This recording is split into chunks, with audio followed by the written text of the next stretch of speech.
एल्टेरिया current affair practice set 2 start करते हैं। पहला सवाल है, किस मंत्रालय के अधीन नक्शा कार्यक्रम के दूसरे चरण की शुरुआत की गई? तो इसका उत्तर होगा ग्रामीण विकास मंत्रालय।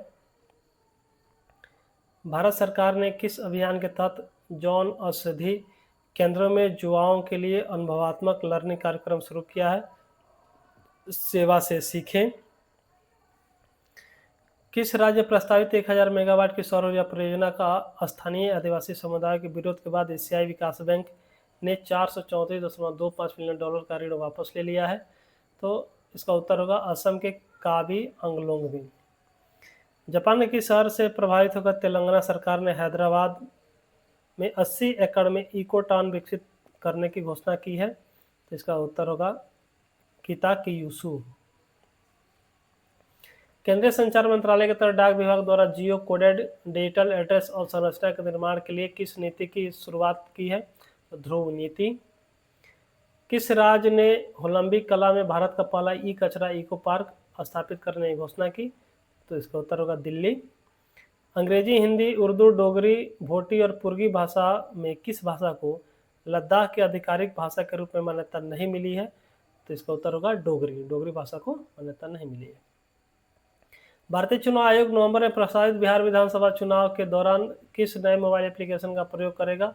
तो ECI नेट का। राष्ट्रपति द्रौपदी मुर्मू ने संविधान के किस अनुच्छेद के तहत केंद्र शासित प्रदेश लद्दाख आरक्षण विनियमन 2025 जारी किया? तो अनुच्छेद 240 के तहत। नीति आयोग की MSME प्रतिस्पर्धात्मक रणनीति के बारे में विचार करें। इसमें सत्य कथन का चुनना है, दोनों कथन सत्य है। कथन 1 और 2 सत्य है, तो 1 और 2 को पढ़ेंगे हम। भारत में MSME का GDP में योगदान 30% से अधिक हो गया है, ये बात सत्य है। रिपोर्ट में क्लस्टर आधारित दृष्टिकोण और डिजिटल मार्केटिंग को प्रोत्साहन की सिफारिश की गई है, ये दोनों बात सही है। किस राज्य सरकार ने राज्य के सीमावर्ती और संवेदनशील क्षेत्रों में रहने वाले मूल निवासियों और स्वदेशी नागरिकों को आत्मसुरक्षा के लिए हथियार का लाइसेंस देने की घोषणा की है? इसका उत्तर होगा असम। मुख्यमंत्री नीतीश कुमार ने जल जीवन हरियाली अभियान के तहत किस जगह विक्रम सौर ऊर्जा परियोजना का उद्घाटन किया? तो ये पटना में उद्घाटन किए हैं। वेब से शिखर सम्मेलन 2025 के बारे में लिखित कथन पर विचार करें। सत्य कथन देखना है, इसमें से 1 और 2 सत्य है। तो पहला है, यह भारत के GDP में रचनात्मक अर्थव्यवस्था की भूमिका को दर्शाता है। और दूसरा कथन है, भारत ने रचनात्मक तकनीकी संस्थान की स्थापना की। दोनों बात सत्य है।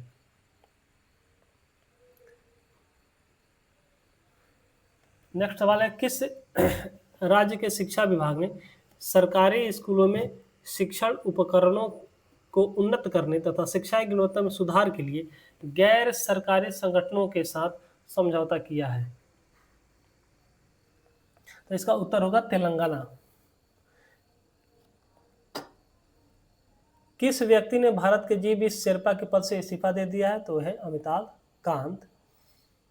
नेक्स्ट क्वेश्चन है, किस जगह एयर इंडिया का विमान बोइंग 787-8 ड्रीम लाइनर दुर्घटनाग्रस्त हो गया, जिसमें 241 लोगों की मौत हो गई थी? अहमदाबाद में। बहुत ही दुखद घटना था वो। गूगल ने एशिया प्रशांत क्षेत्र का पहला सुरक्षा इंजीनियरिंग केंद्र कहाँ स्थापित किया है? तो ये हैदराबाद में। हाल ही में भारत के किस राज्य की राजधानी पहली बार भारतीय रेलवे नेटवर्क से जुड़ गई है? तो मिजोरम की। कौन सा राज्य सभी शहरी स्थानीय निकायों को एक ही डिजिटल प्लेटफॉर्म ई नगर पालिका 2.0 से जोड़ने वाला पहला भारतीय राज्य बन गया है? तो इसका उत्तर होगा Madhya Pradesh. Down to earth magazine और centre for science and environment द्वारा भारत का कौन सा राज्य पर्यावरण श्रेणी में प्रथम स्थान पर रहा? तो इसका उत्तर होगा आंध्र प्रदेश। बिहार के सारण जिले में स्थित मढ़ौरा रेल इंजन कारखाने में निर्मित इंजन को किस अफ्रीकी देश को निर्यात किया जाएगा? तो गिनी गणराज्य को। किस राज्य सरकार ने 2025-35 को जल विद्युत दशक घोषित किया है? तो अरुणाचल प्रदेश। सरकारी मार्केट प्लेस के माध्यम से सर्वाधिक डिजिटल सार्वजनिक खरीद करने वाला शीर्ष राज्य कौन बन गया है? तो उत्तर प्रदेश बन गया है। केंद्र सरकार की उल्लास नव भारत साक्षरता कार्यक्रम के तहत मिजोरम और गोवा के बाद आधिकारिक तौर पर पूर्ण साक्षरता हासिल करने वाला तीसरा राज्य कौन बन गया है? तो यह है त्रिपुरा। मुख्यमंत्री नीतीश कुमार ने किस नदी पर बने 4.57 किलोमीटर लंबे 6 लेन वाले पुल का उद्घाटन किया है? तो गंगा नदी पे। केंद्रीय शिक्षा मंत्रालय द्वारा जारी परफॉर्मेंस ग्रेडिंग इंडेक्स रिपोर्ट 2023-24 में कौन सा राज्य सबसे निचले स्तर पर रहा? तो ये मेघालय रहा है। ऑपरेशन स्पाइडर वेव का संबंध किससे है? तो ये ड्रोन हमला से है। संयुक्त राष्ट्र महासभा ने वर्ष 2026-27 के कार्यकाल के लिए Bahrain, Angola, Colombia, Liberia, Latvia में से किस देश को यूएनएससी के 5 नए गैर अस्थायी सदस्य के रूप में नहीं चुना है? इसका उत्तर होगा अंगोला को। हाल ही में जारी एक रिपोर्ट के अनुसार दुनिया के शीर्ष 10 स्टार्टअप शहरों की सूची में प्रथम स्थान किस शहर को प्राप्त हुआ है? तो सैन फ्रांसिस्को को प्राप्त हुआ है।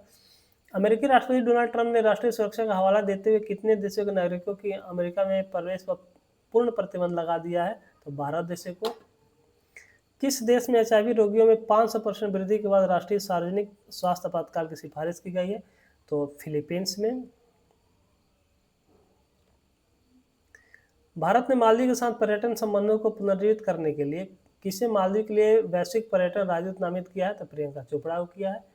ईरान के परमाणु तथा सैन्य ठिकानों पर इजरायली हमले की प्रतिक्रिया के रूप में ईरान ने किस ऑपरेशन को चलाया? तो ऑपरेशन ट्रू प्रॉमिस 3। किस देश में 2000 वर्ष पहले बौद्ध धर्म के आगमन के उपलक्ष्य में पवित्र पोसोन पोया उत्सव मनाया गया? तो ये श्रीलंका में। केवीएस वर्ल्ड यूनिवर्सिटी रैंकिंग 2026 में किस भारतीय संस्थान को शीर्ष स्थान प्राप्त हुआ? था आईआईटी दिल्ली को प्राप्त हुआ है। ग्लोबल लिवेलिटी इंडेक्स 2025 के अनुसार दुनिया का सर्वाधिक रहने योग्य शहर किसे घोषित किया गया है? तो ये कोपेनहेगन को किया गया है।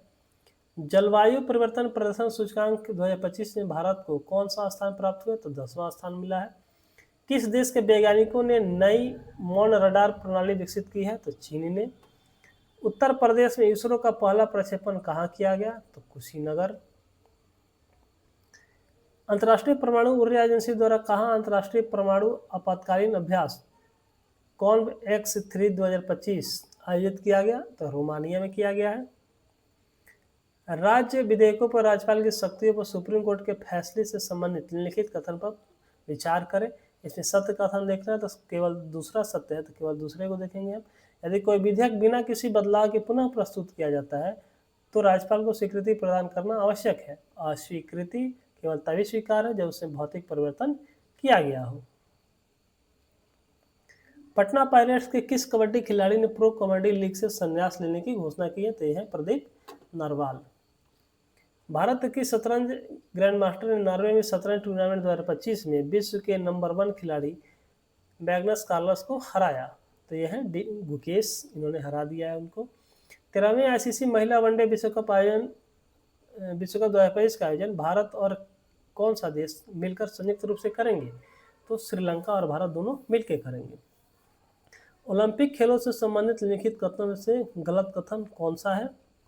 तो इसमें गलत कथन देखना है कौन सा है। तो केवल गलत कथन है ओलंपिक खेलों में क्रिकेट आखिरी बार वर्ष 1900 में पेरिस में ग्रेट ब्रिटेन और भारत के बीच खेला गया था। ये तो गलत कथन है, बाकी सब सही है। वक्फ संशोधन अधिनियम 2025 के प्रमुख प्रावधान पर विचार करें। इसमें भी कौन सा कथन गलत देखना, तो दूसरा गलत है।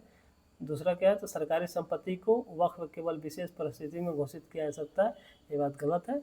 बाकी कोई भी व्यक्ति किसी संपत्ति को वक्फ तभी घोषित करेगा जब वह संपत्ति का वैध मालिक हो, ये बात सही है। विवाद की स्थिति में राज्य सरकार द्वारा नियुक्त अधिकारी जांच करेगा, ये भी सही है। केंद्रीय वक्फ परिषद में मुस्लिम सदस्यों में से 2 महिला सदस्य होना अनिवार्य है, ये बात भी सही है।